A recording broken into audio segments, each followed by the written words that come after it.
Άρα και μας ανάσυραμε εμείς.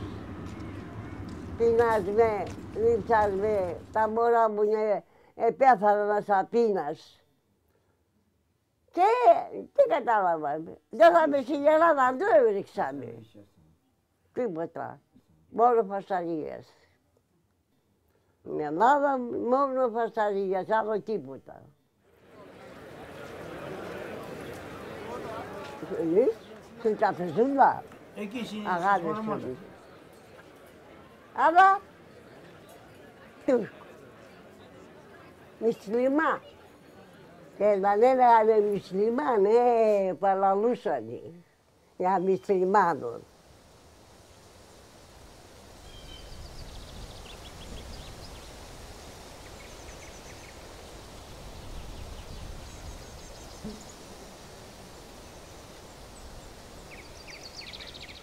Biz mübadeleyi daha kabul etmeden evvel, aşağı yukarı 6 ay evvel köyümüze Türkiye'den bazı Yunanlılar geldi.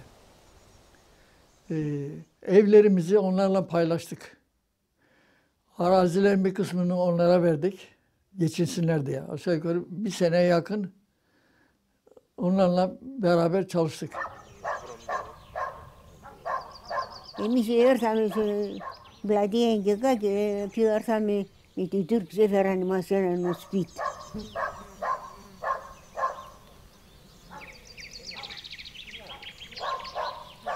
Το σπίτι των τρανών μας.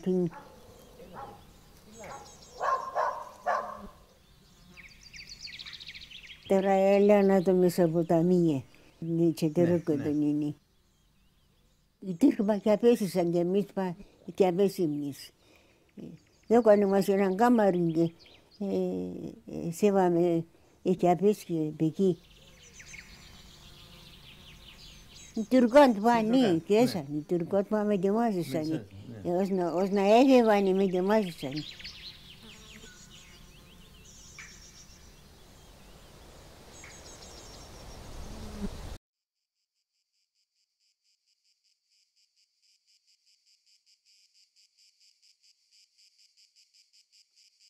Δεν τους θέλανε τους πρόσφυγες.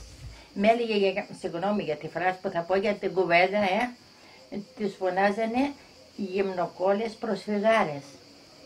Αφού όταν ήμασταν παιδάκια και παίζαμε και μας φωνάζανε, εμείς γυρίζαμε μες στον δρόμο και δεν ακούγαμε να πηγαίνουμε και έλεγε η γιαγιά «Έλα εδώ, αχ, τουρκάλα είσαι και δεν ακούς». Δηλαδή η βρισιά τους ήταν «τουρκάλα είσαι και δεν ακούς». Και άμα ακούς αυτή τη λέξη, μέχρι τώρα που είμαι 60 χρονών, καταλαβαίνω ότι με πονάει, γιατί μου θυμίζει τα χρόνια εκείνα. Τα λέγανε αυτά, οι προσφυγάρες μας λέγανε. Να, οι προσφυγάρες. Αυτά τα λέγανε. Τα λέγανε αυτά. Και στενοχωριόσασταν εσείς? Πώς δεν στενοχωριόμασταν.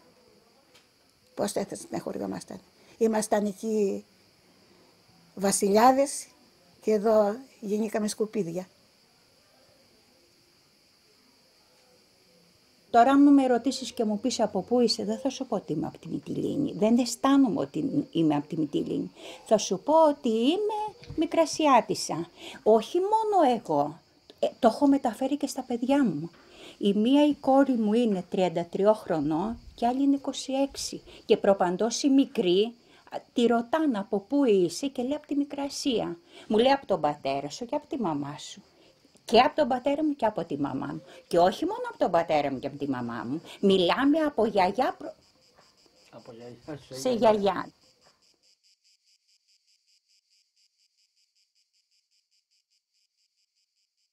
Δάσκαλε, άκου να σου πω. Αυτά που μας έκαναν αυτήν εδώ, περισσότερο το χωριό μας, χιλιόδεντρο, τσάκωνη, ήταν χειρότερα από τους Τούρκους. Τι λες? Με κατάλαβες? Πού τολμούσε το κοριτσάκι να πάει να πάρει νερό το βραδάκι. Ένα βιοτρόπον είχαμε, δίναμε εγώ μόνο. Οι άντρες του Βιταόπλου μας κυνήγουσαν να μας πιάσουν. Εγώ στο σχολείο πήγαινα. Ο Θανάσης του Γιαούσου. Τι λες τώρα? Σύραν τα πλαστομία, τούνα στο σπίτι. Πόσες γυναίκες εδώ μέσα τις ατίμησαν επειδή δεν το λένε? Ντράπηκαν.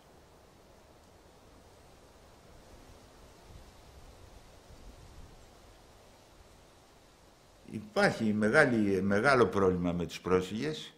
Γνωρίζω και από την πλευρά της μητέρας μου και από την πλευρά του πατέρα μου. Ας πούμε, η πλευρά της μητέρας μου έφτασε στο νησί που λέμε κάτω στη Μεσίνη και οι ντόπιοι δεν τους άφηναν ούτε να πάρουν νερό από τις βρύσες. Βάζανε τα σκυλιά να τους κυνηγήσουν.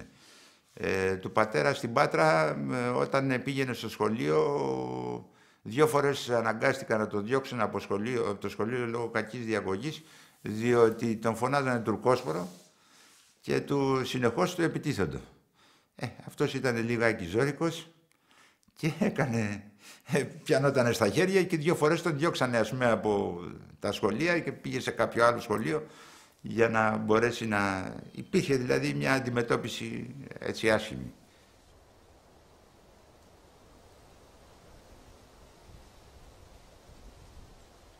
Είχα δώσει μια υπόσχεση στη μάνα μου πριν πεθάνει ότι μια μέρα θα πήγαινε στην Μικρασία για να βρω το αρχοντικό τους, το οποίο με ενθουσιασμό πάντα όποτε μιλούσαν γι' αυτό μου περιέγραφαν.